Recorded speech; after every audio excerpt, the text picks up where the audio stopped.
As a contractor, you might be thinking, hey, I didn't get into this business to be a salesperson. I want to build things, tear up the ground, and work with my hands. Well, we do too, but that's beside the point. If you haven't figured it out by now, you aren't going to be getting your hands dirty or bringing in cash unless you know how to close deals. And closing deals starts with a solid sales pitch. So let's dive in and take a deeper look at how the big kahunas land the most profitable jobs and with a high rate of success. Start strong. These days, people's attention spans are worse than ever, especially your general contractors out there who are working with homeowners. You got to be quick, clear, and efficient, but we'll get into that later. The key is starting strong and to grab your client's attention. And how do you grab someone's attention? You acknowledge the problem that they're facing. No, you don't need to be dramatic and scare them, but it's crucial they feel heard. They need to know right off the bat that you understand the issue they're having and that you are ready to offer a solution. And once you've made it clear that you understand their problem, immediately propose an action plan so the client knows you're not there to waste their time. Keep it short and sweet.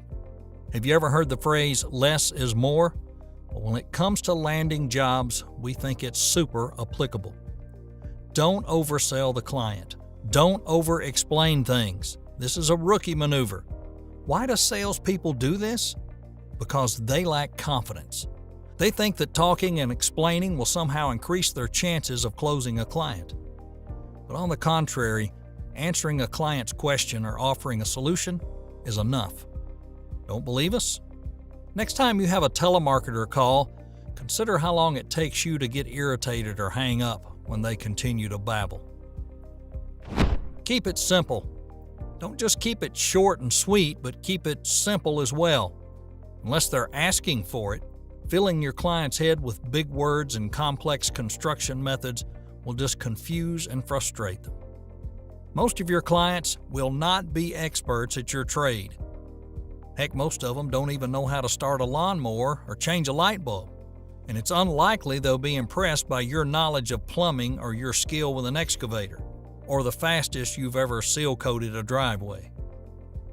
We see a lot of contractors get upset when a client lacks interest in the job. Of course, there's no better feeling than when a client's visibly grateful for your work, but if you're going to be a pro, then you need to have thick skin and respect other people's opinions. So remember, KISS. Keep it simple, stupid. You're there to get the job done and done right. It's that simple. Know your target audience. We've got an entire lesson dedicated to this, but it needs to be mentioned while discussing the pitch process. What good is it if you're spending time to pitch to someone and they're unlikely to purchase your product or service? For example, you're a small-sized general contractor who can't handle a large commercial project. Why even spend the time, money, or resources trying to close a deal that you can't handle in the first place? This might sound obvious to some of you, but we see contractors wasting time with the wrong target audience all the time. In fact, this is probably one of the most common mistakes we see contractors make. Know your target audience and nail it. Want to view the entire lesson as well as all of the other lessons included in this course? Visit heavyape.com and use the coupon code E&C to get 25% off.